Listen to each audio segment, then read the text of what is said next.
1 Tessalonicenses 4, 1 e 2, nunca pare de progredir.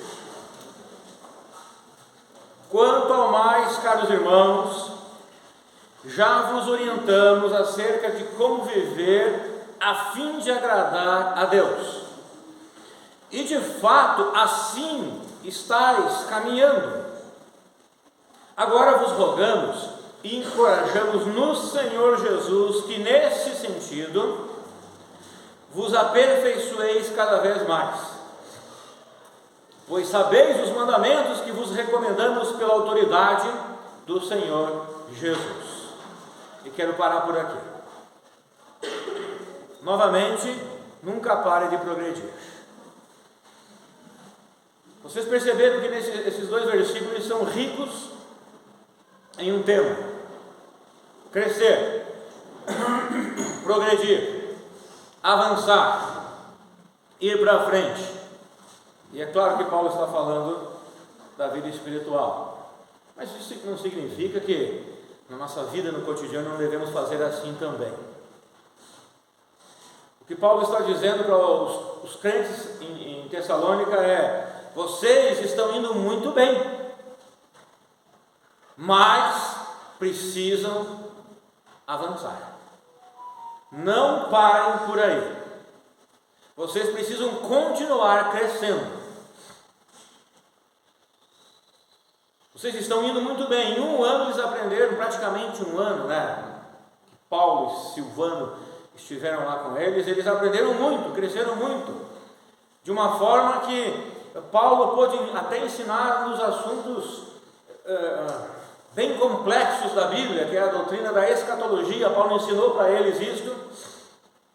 Falsos mestres mandaram carta ensinando o contrário do que Paulo foi lá e corrigiu, e eles aprenderam. E Paulo diz: olha, quanto ao mais, e Paulo não está terminando a carta, ainda temos o capítulo 4 inteiro, mas o capítulo 5. Quanto ao mais, caros irmãos, nós já orientamos vocês acerca de como viver para agradar a Deus. Paulo está dizendo: olha, nós já ensinamos vocês como vocês devem viver para agradar a Deus. E esse deve ser o objetivo da vida de um cristão. Se um cristão não tem esse objetivo na vida, a coisa é errada. Na vida desse, ele pode ser carnal, ou ele pode não ser salvo. Porque o objetivo da vida é agradar a Deus em tudo que eu faço. E de fato, assim estáis caminhando. Ou seja, Paulo chega e diz assim: e vocês estão caminhando para isso. Vocês estão caminhando para agradar a Deus. Vocês estão vivendo a vida cristã de forma que agrade a Deus. Vocês estão no caminho certo.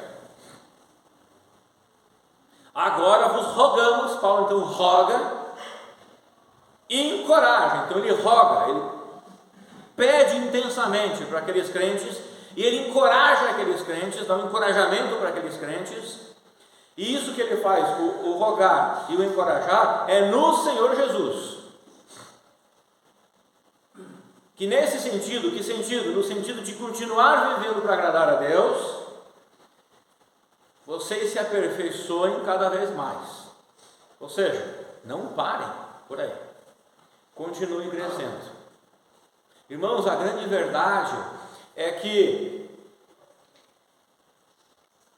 mesmo que nós tenhamos a eternidade toda para crescer, nós não chegaremos nunca ao nível máximo, porque o nível máximo é Deus, e nós não podemos nos igualar igual a Deus. Então, se você parou no caminho, parou de crescer, por quaisquer que sejam os motivos, há algo de errado com a sua vida espiritual. Sinceramente e honestamente, esta é a exortação de Paulo para cada um de nós. E Paulo ainda diz no versículo 2: vocês sabem os mandamentos que nós recomendamos a vocês, pela autoridade de Jesus Cristo. Olha o que Paulo faz. Paulo tinha muita autoridade, porque foi Deus quem deu autoridade para Paulo. Um pastor, quando prega, ele não prega na sua autoridade, mas na autoridade que Deus lhe deu, que Deus lhe conferiu. E Paulo, ele diz assim: subjetivamente, é como Paulo dissesse: olha, eu sei que tem autoridade que Deus me deu, mas eu falo pela autoridade do Senhor Jesus. Você já sabe o que deve fazer, você já conhece o correto. Nós já recomendamos os mandamentos do Senhor. Vocês conhecem a vontade de Deus para a vida de vocês. Então não precisam ficar tateando por aí, procurando a vontade de Deus para a vida de vocês, que nem muitos fazem, querendo fazer de Deus uma cigana, procurar o futuro, o amanhã. Está tudo lá, é porque vocês são... Paulo está dizendo, vocês têm já. A Flávia, ela me diz que a patroa dela sempre diz: o óbvio precisa ser dito. E é verdade, eu tenho percebido isso na minha vida e na vida das ovelhas. Mas aquele crente, aquela crente já sabe que deve fazer daquele jeito. Por que não faz? Porque já sabe, eu já ensinei, já preguei, mas todo ano precisa ser ensinado, pregado. Todo ano eu mesmo preciso ler a palavra de Deus, porque o óbvio precisa ser dito para mim. Eu já tenho os mandamentos de Deus, eu já tenho os ensinamentos de Deus, mas por causa da minha carnalidade, não é que eu os esqueço, irmãos, a gente não esquece dos mandamentos. A grande verdade, nós não somos mais ignorantes, isso a gente pode tirar. Não há mais ignorância para crentes, principalmente crentes de anos. O que há é desonestidade da nossa parte, nós somos desonestos. Então, assim, nós lembramos do que a Bíblia ensina, nós lembramos do que foi pregado há 10 anos atrás. Nós lembramos, sim. Foi pregado contra isso, contra aquilo, mas nós somos desonestos. E por que nós somos desonestos? Porque o mundo está aí, cada vez mais com a sua força. A carne, nós sempre estivemos nela. Um dia deixaremos de estar. Um dia seremos libertos dos desejos da carne. O arrebatamento, ou se formos antes do arrebatamento. Satanás sempre esteve também nos tentando. Mas o mundo, ele cada vez mais está intenso com suas provações e atacando, para destruir tudo o que Deus ensina, os seus mandamentos, a família principalmente, e para deixar as igrejas fracas, os crentes fracos. E hoje em dia a gente vê muitas igrejas e muitos pastores pregando não mais o evangelho, Um texto como esses aqui, duvido que pregariam assim como estou trazendo aqui, Paulo está dizendo: vocês estão indo bem, mas continuem, não parem por aí,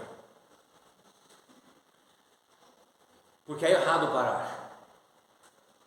Então Paulo inicia o capítulo 4 com 2 orientações para os crentes em Tessalônica, e ainda mostra que se esses crentes em Tessalônica cumprirem essas orientações, eles estariam fazendo a vontade de Deus. A primeira orientação é progredir. Eu conheço crentes que têm asco dessa palavra, progressão, porque eles pensam que é pecado. Eu não consigo ver em lugar nenhum na Bíblia que é pecado progredir na vida, tanto espiritual como em outras áreas da vida. Progredir, na verdade, é desculpa de crentes que são preguiçosos e não querem progredir. E a segunda orientação de Deus é qual? Consegue ver lá a partir do capítulo 3, do versículo 3? Versículo 3 ele já fala. Qual que é lá?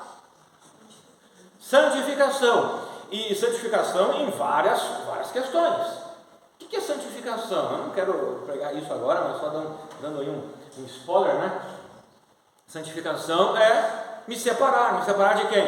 Do mundo. De tudo que é do mundo. A Bíblia fala para que a gente não imite o mundo. Então o mundo, ele gosta de certas coisas, ele faz certas coisas. Não vou entrar em detalhes agora, na próxima mensagem eu entro com tudo nisso. Mas a igreja de hoje quer imitar o mundo, crentes querem imitar o mundo, e ainda querem achar versículos dizendo que pode.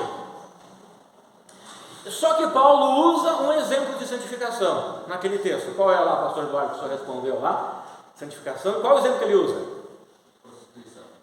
Prostituição. Pureza sexual. Vamos ver isso mais adiante. Então tá.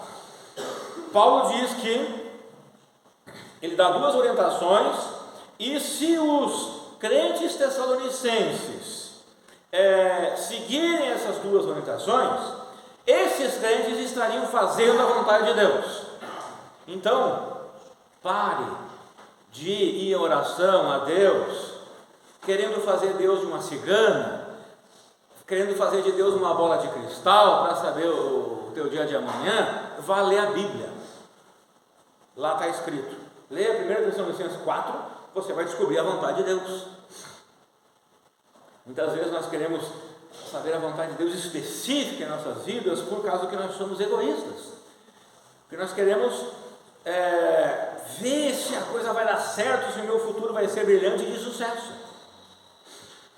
Então muitas pessoas são preocupadas em fazer a vontade de Deus. E isso é algo bom, não é ruim, é ótimo.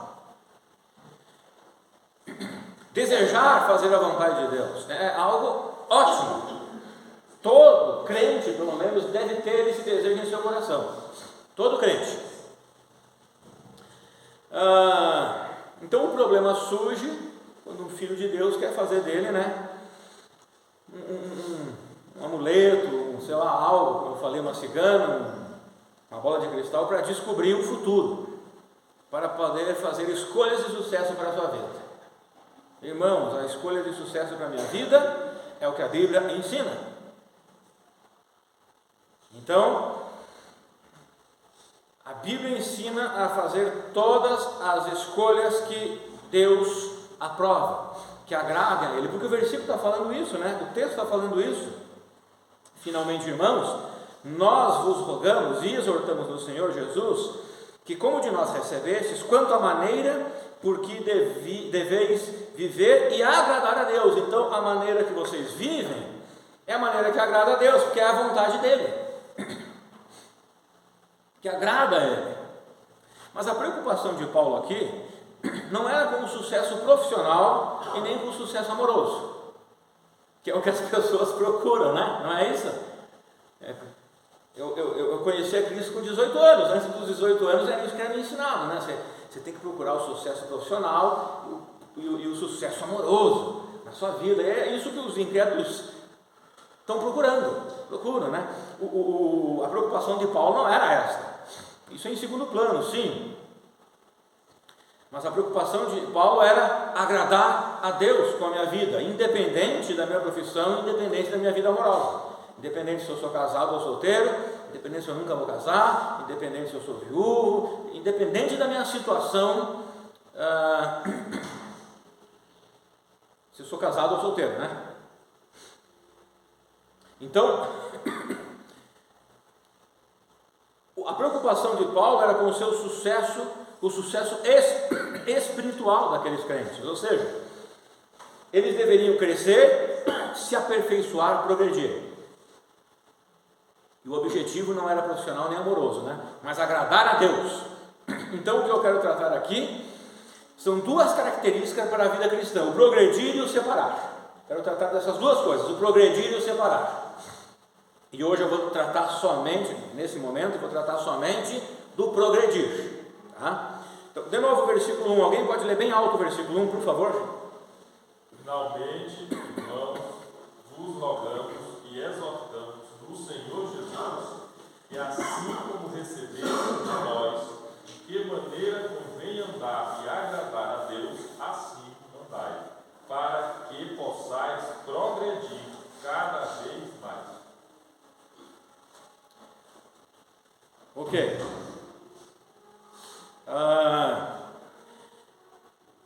Então, como eu já disse, irmãos, em um sermão anterior, Paulo elogia o crescimento rápido daqueles irmãos.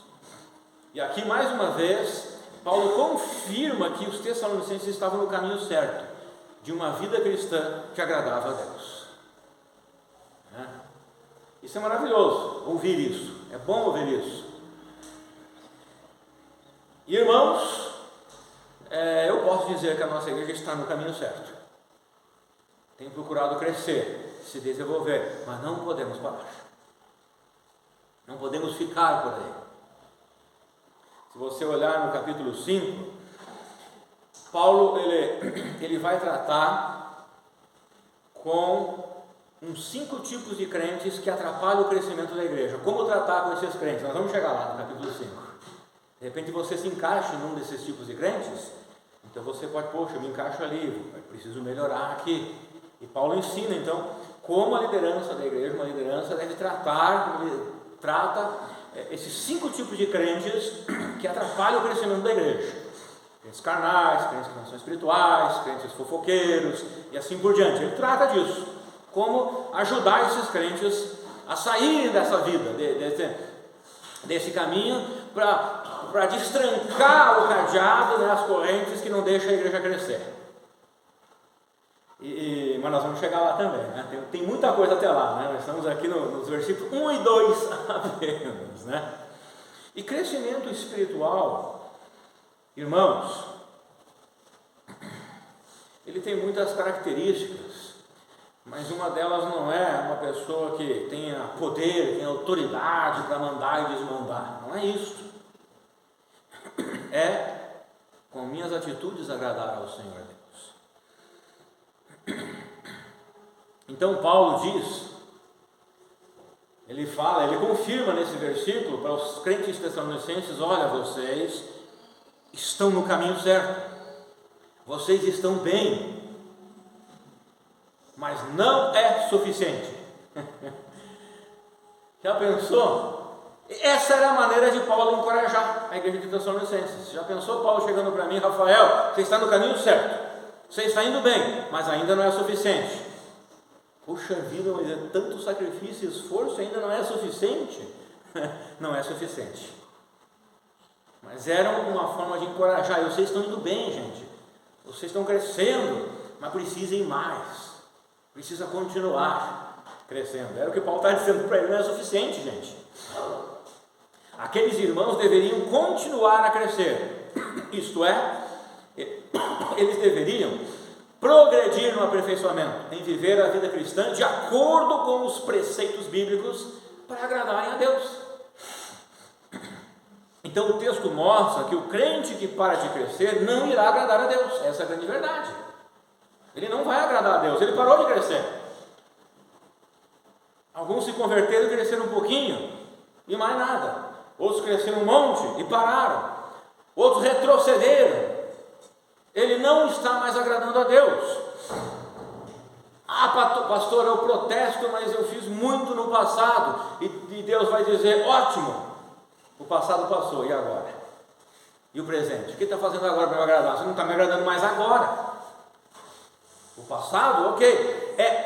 Irmãos, não existe opção. Se você colocou a fé em Cristo, já era. Não tem mais opção. Se você queria continuar vivendo no mundo, deveria ter ficado para trás, não colocado a fé em Cristo. Quando você colocou a fé em Cristo, não tem mais opção. A opção é única: crescer. Quem não cresce desagrada a Deus, está desagradando a Deus.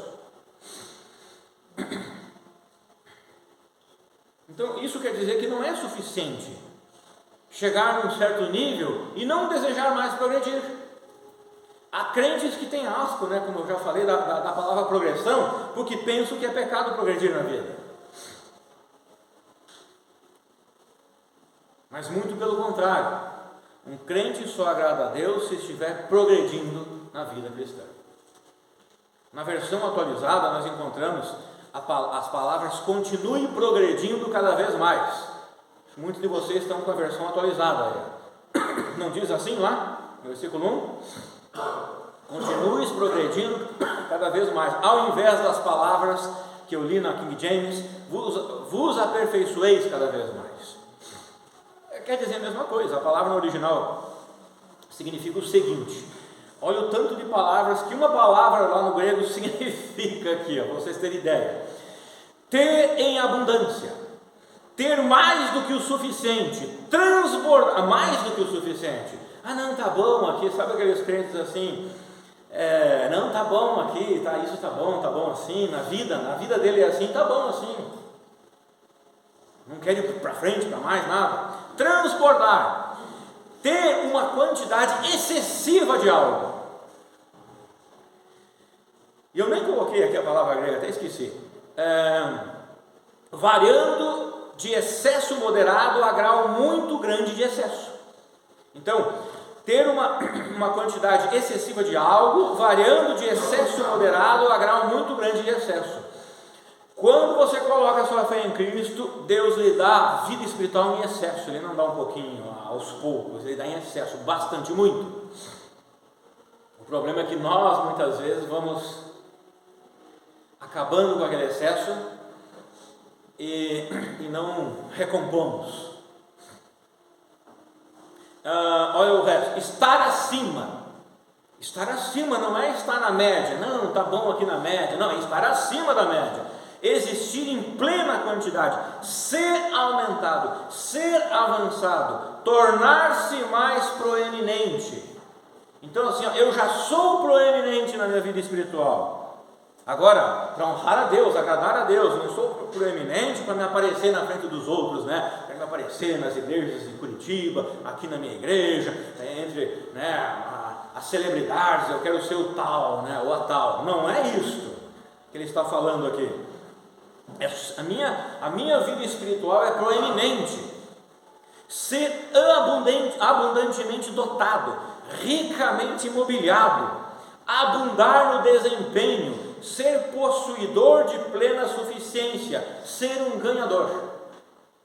E aqui, irmãos, não tem nada de coach, tá? Ser um ganhador, não tem nada de mente positiva, de pensamento positivo.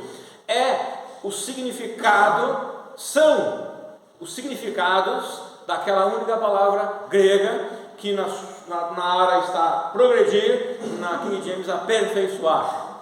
Pode ser que alguma seja crescer. Tudo isso que eu li é o significado daquela palavra. Está na Bíblia, inspirada por Deus. Então, eu não penso que alguém chegou a esse nível.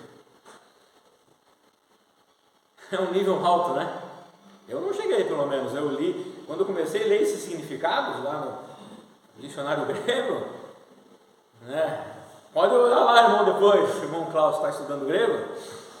Olha, eu fiquei apavorado. Eu disse, rapaz, estou longe disso. Tem coisa que eu faço até errado, faço ao contrário aqui. Então eu não penso que alguém chegou a esse nível. Agora, outros parecem estar muito longe mesmo disso. E sinceramente, para que você que parou pensando que atingiu um nível alto de maturidade, não se engane. Nem a eternidade é suficiente, ou haveria tempo, vamos colocar assim, para você progredir ao ponto de chegar em um nível máximo. Porque esse nível máximo é o nível de Deus, e ninguém pode se igualar a ele. Então você que parou, sua situação está bem difícil. Está igual um caminhão atolado no meio do lamaçal, lá no sítio, e sem o colono para vir te ajudar com o trator, está sozinho. Você não consegue tirar um caminhão dessa situação sozinho. Você precisa da ajuda de Deus urgentemente. Senão a sua vida vai ser uma ladeira abaixo. Não adianta. Logo a conta virá.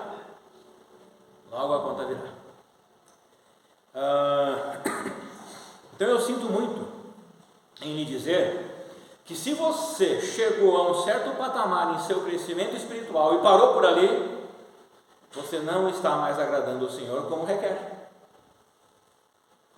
Esse mandamento de Paulo não é opcional. Quando Deus te salvou e você começou a vida cristã de salvo, não estava em aberto para você escolher querer ou não querer crescer, não estava aberto isso. Você foi comprado por um preço muito alto. O preço alto que você foi comprado foi o sangue de Cristo, derramado naquela cruz. Ele Ele derramou o seu sangue precioso, puro. Por quê? Porque ele nunca pecou. E você é pecador, eu sou pecador. Nós pecamos até hoje, como crentes, como filhos de Deus. Nós nos identificamos com Deus, como filho dele, mas erramos e pecamos. Então você foi comprado por um preço e você deve progredir para agradar a Deus. Caso contrário, você não estará agradando a Deus e ainda será cobrado um dia. O que parou de progredir, um dia será cobrado. Não adianta, ele irá cobrar. Rafael, por que você agiu assim? Por que você parou? Por que você não continuou? Nós seremos cobrados. Ele irá perguntar por quê. E nós não teremos resposta. Que resposta eu terei diante de um Deus todo-poderoso, eterno, de um Deus que enviou o seu Filho Jesus Cristo para morrer no meu lugar, derramou seu sangue na cruz, não se escondeu atrás da cruz, mas ficou pregado na frente da cruz. Os discípulos fugiram, lembra? Eles se esconderam. A mãe de Jesus e algumas mulheres fiéis ficaram lá assistindo aquele filme de terror. João também depois, né? Porque Cristo fala, mulher, para João cuidar da sua mãe, né? Jesus mostrando ali que ele cuidava dos seus familiares, né? Então ele estava indo e Jesus diz, olha, cuida dela, né? Cuida da Maria. Então não terá, eu não terei, eu sei que não terei. Palavras. Eu vou chegar perante Cristo, e Cristo vai perguntar por quê, eu vou baixar a cabeça e eu vou responder sim. Eu vou responder porque eu sou um pecador, Senhor. Só porque eu sou um pecador mesmo. Não vou nem ficar quieto, eu vou confessar, sou um pecador. É por isso que eu não cumpri. Então, irmãos,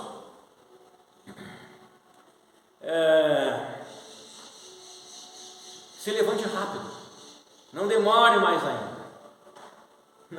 não faça como aqueles incrédulos que endureceram o coração. Sabia que crente endurece o coração também? Mesmo depois do sal, endurece o coração, fica peitudo, respira alto, empina assim, não vou fazer, tá bom? Não faça. Mas se você não é desses, faça rápido. Eu comecei a ter alguns probleminhas com a minha saúde, estou fazendo mais exames, já fiz uns, descobri algumas coisas e descobri que eu preciso urgentemente cuidar da saúde e dar uma emagrecida, dar uma enxugada, né? Porque senão a conta vem, é tudo reversível, mas eu preciso fazer isso. Então fui atrás aí de pedalar, de fazer academia e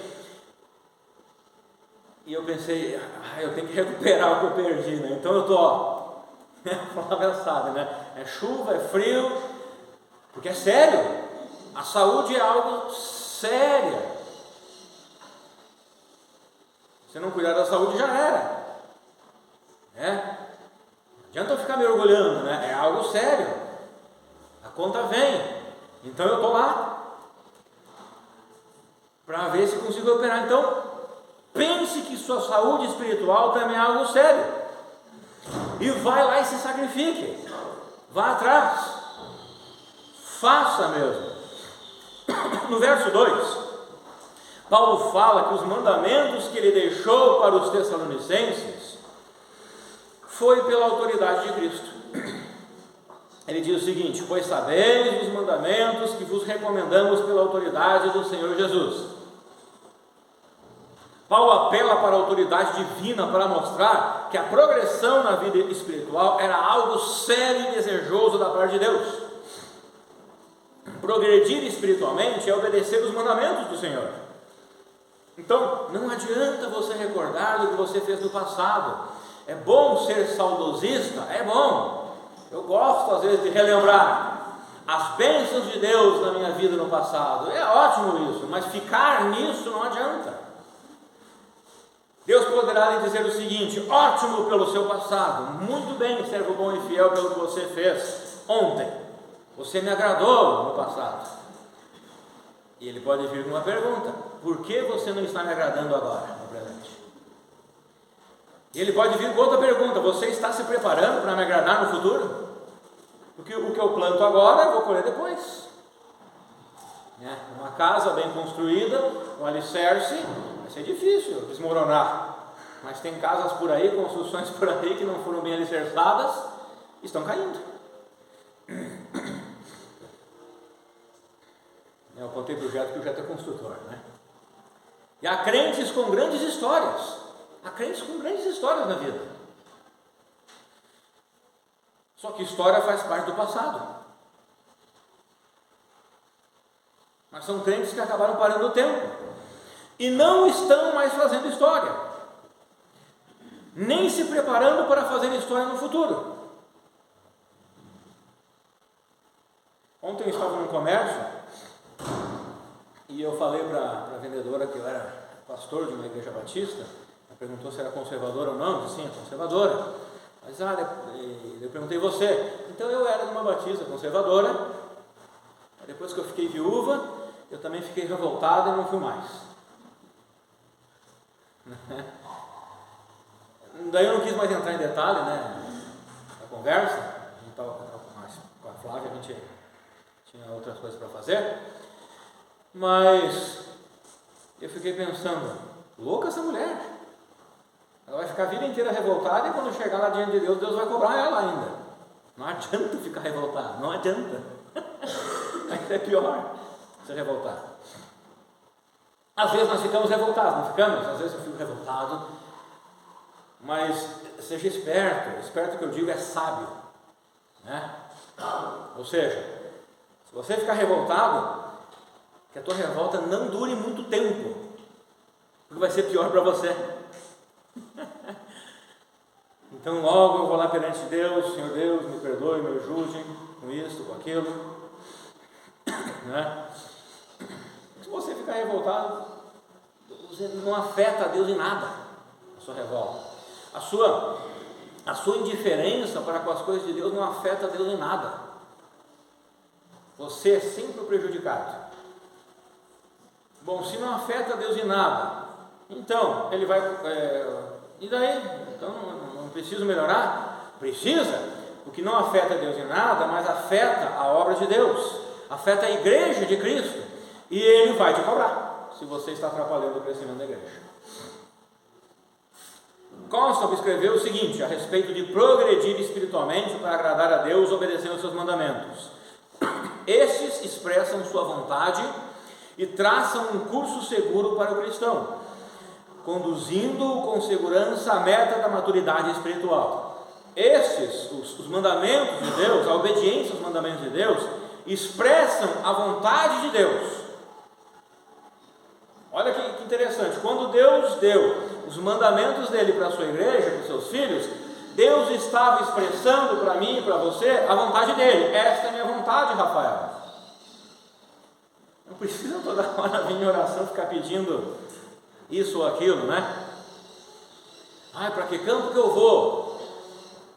Leia a Bíblia e você vai ver que Deus quer que o Evangelho vá para o mundo inteiro. Para que emprego que eu vou? Leia a Bíblia e Deus vai te mostrar: esse emprego não é bom, esse é. Às vezes tem pessoas que chegam para mim: pastor, estou com 3 opções, o que eu faço? Eu tento dar uma ajuda, alguns conselhos e tudo, mas eu não digo: faz isso. Eu não sou Deus, nem Deus faz isso, essas são as opções. Se é alguma coisa objetiva, isso é pecado, isso não faz. Pronto, eu vou dizer e Deus vai dizer: é só ler a Bíblia, não tá? Nem vim para mim, é só ler a Bíblia. Mas ele diz outra coisa: e obedecer os mandamentos de Deus, além de expressar a vontade de Deus para a minha vida, traça para a minha vida um curso seguro, me conduz com segurança à meta da maturidade espiritual. Irmãos, lembremos do passado com alegria, sim, mas cuidemos com o presente para continuarmos tendo bons passados. Porque se eu hoje servir a Deus para agradar Ele, amanhã eu terei o dia de hoje como um bom passado. Há cristãos que o coração dele é tão duro para mudar, sua vida e tão resistente em progredir, porque está cheio de razões supérfluas que nunca conseguirão convencer a Deus, igual o coração duro de um incrédulo que não quer reconhecer Jesus como seu Salvador. Aquela mulher de ontem não irá convencer a Deus. Não adianta ela dizer, eu não sei quais foram as razões dela, ela falou depois que ela ficou viúva e ela ficou com o coração duro, não sei as razões dela, mas não adianta ela chegar lá nos ouvidos de Deus, ó Deus, eu assim, assim, assado. Ok, terminou? Terminei. Então tá, agora você vai pagar lá no inferno, na eternidade, no lago de fogo, a sua incredulidade, você agir desse jeito. Agora você é salvo não, né? Salvo não, terminou, terminei, né? Vai entrar no gozo do Senhor sem os galardões. Irmãos, nós conseguimos resolver a maioria das dúvidas de nossas vidas no nosso dia a dia com respeito à vontade específica de Deus para nossas vidas pessoais quando estamos fazendo a vontade geral de Deus, a qual também é específica para a vida de todos os filhos de Deus. Se eu estiver vivendo corretamente minha vida com Deus, tá? Se eu estiver fazendo minhas devocionais diárias na palavra dele todos os dias, né? Como eu já disse aqui para os irmãos, eu gosto de fazer capítulo por capítulo, todos os dias. O capítulo 119 de Salmos eu divido, né? Mas a palavra de Deus fala comigo todos os dias, então vai ficar mais fácil, eu não vou ter muitas dúvidas não vai ficar tão difícil eu tomar certas decisões. Fica mais fácil, irmãos, eu ser um crente inseguro, um crente cheio de dúvidas, um crente que tem que estar perguntando para todo mundo, indo atrás da bola de cristal da cigana para saber. Não, eu sei o que fazer, eu conheço a palavra de Deus, eu ouço a palavra de Deus, eu estudo a palavra de Deus, então está tranquilo. É claro que haverão casos específicos, e serão poucos, eu precisarei ir a Deus em muita oração e ter muita sabedoria.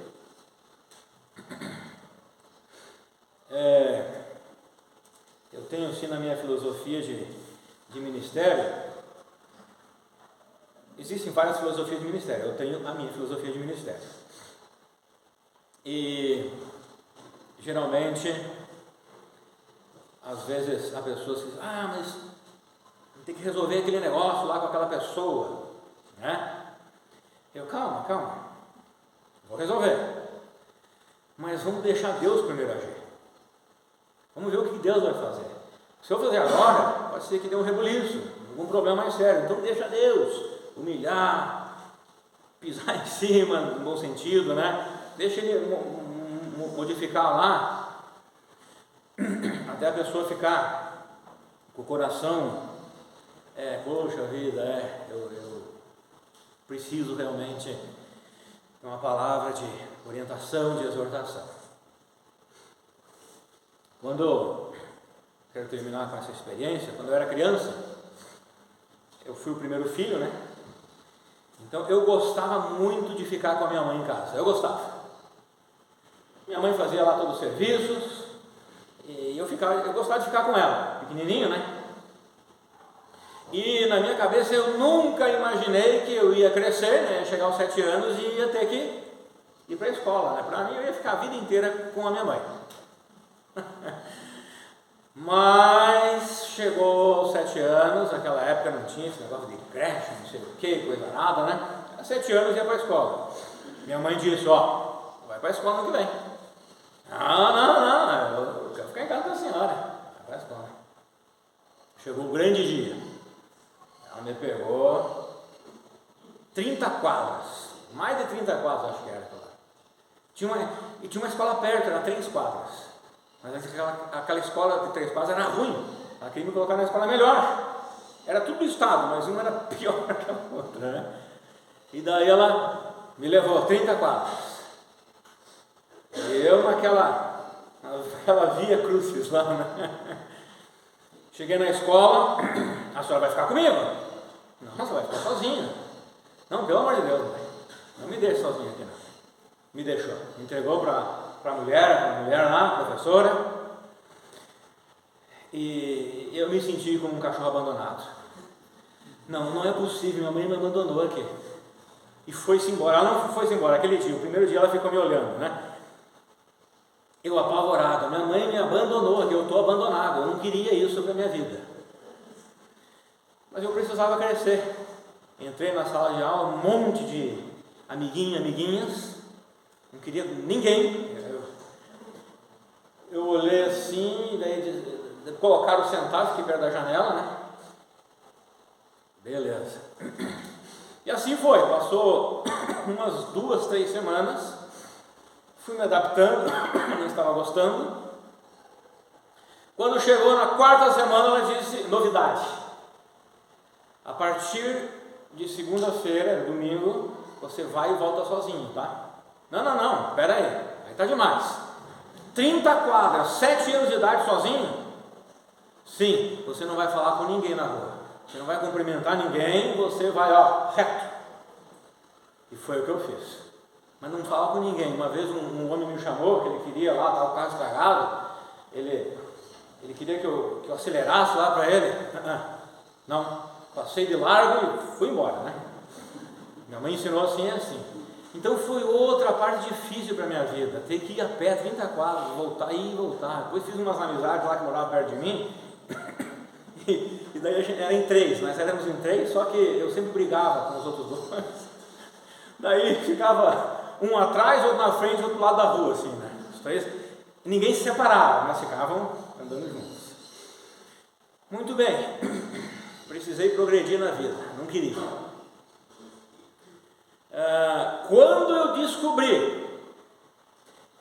eu estava no primeiro ano, professora Guilhermina, era o nome dela, lembro até hoje, ela é muito querida, professora Guilhermina. Mas quando eu descobri que no final do ano, todo ano eu precisava passar de nível, ir para uma turma nova, eu fui à loucura. Tem que mudar tudo. Eu quero essa turma, eu quero ficar na primeira série para sempre com a professora Guilhermina. Não quero mudar. Não. E ainda me explicaram que sempre o próximo ano era um nível mais difícil. Eu coloquei a mão na cabeça, mas eu nem gosto de estudar, eu nunca gostei de estudar. Eu comecei a gostar de estudar quando eu vim aqui para estudar no seminário. Irmãos, eu fiquei várias vezes em recuperação. Em matemática eu ficava em recuperação. Trabalhei 25 anos com matemática, área de engenharia mecânica, mas não gosto ainda. Eu ficava em recuperação em matemática e em português eu passava pela misericórdia e graça da professora. Eu sempre fui péssimo, eu não gostava de estudar. O meu currículo escolar do ensino médio, vou ser sincero, não é atraente, não chama a atenção da NASA. Nunca. Eu nunca ia ser alguém na vida. E a professora Thelma era de matemática, ela não tinha esse braço aqui, e daí ela teve que aprender com outro. Ela perdeu no moinho, aqueles tempos antigos, né? O pessoal da colônia, os professores da colônia, então não era professora hoje Nutella, né? Era professora duro. Ela era na colônia, perdeu um braço no moinho e aprendeu com o outro. E eu lá, rapaz, essa professora aí é um super-herói. Perdeu um braço, aprendeu a escrever com o outro, está dando aula aqui pacientemente, me ensinando, eu não aprendo ainda, né? Vou pegar uma recuperação com ela. O professor de português Maximiliano era um homem do tamanho do homem de pedra, assim, né? Eu olhava para aquele homem, ele chegava na sala e me ensinava e não tinha nenhuma piadinha. Nada. Bom, sempre trabalhei nessa área de engenharia mecânica, mas o meu coração sempre estava na área de biologia, sempre, vida inteira. Mas nunca estudei biologia, tá? Até hoje. Eu acho que nunca vou estudar. Foi quando conheci a Cristo que meu coração então passou a estudar, a estar mais com a área de teologia. Então um dia decidi vir para Curitiba, estudar no seminário, e mais uma vez me sentia sozinho com a minha família. Mas agora era uma decisão minha. Não era mais a minha mãe me levando a me abandonar lá na escola, era a minha decisão. Então eu comecei a me esforçar muito. Meu currículo ainda não chamava muita atenção de ninguém, né? Até hoje. Mas eu percebi, foi minha decisão agora de vir sozinho com a minha família, então eu preciso cuidar dela e estudar muito. Eu não gostava. acabei me formando em letras, estudei inglês, estou no final do hebraico, quase terminando lá o mestrado, lá o pastor Alan está me orientando, e sempre pensando em outras coisas, ou seja, progredir. Eu dei esse exemplo na área de estudo, querendo falar para você, progrida na área espiritual. Não tem problema progredir profissionalmente, progredir intelectualmente, se for para a glória de Deus. Não tem problema nenhum. A verdade é que eu confesso que eu nunca fui um pregador notável, nunca fui desses. Ouvia e ainda ouço no YouTube mensagens de bons pregadores, e sempre procuro ler bons livros de teólogos, escritores, sempre pensando o seguinte: um dia eu chegarei lá pela graça de Deus, e pela graça e para a glória de Deus tenho procurado melhorar, para a glória e graça dele. Então, assim, eu já passei por acusações, ainda passo, mas aprendi que se o coração é honesto para com Deus, deseja progredir para a sua honra e para a sua glória, eu devo fechar os ouvidos para essas acusações injustas, seja de irmãos, seja até de pastores, seja de igrejas, seja de ímpios. Se você está tentando progredir na vida, para a honra e glória de Deus, não tenha medo dos dedos apontados para você. Se você é honesto, não tenha medo dos homens e das suas acusações. Não fique com medo deles, senão você nunca vai crescer. Continue, vá em frente, senão você sempre vai ficar debaixo da sombra dos outros, dos acusadores. Você chegará lá e agradará a Deus se o teu coração é honesto para com Ele. Não desista se alguém lhe acusar de que você quer se aparecer, se no seu coração você quer agradar a Deus com o seu melhor possível, porque você quer progredir. Então progrida em humildade, mas não deixe de progredir. Nunca deixe de progredir. Amém?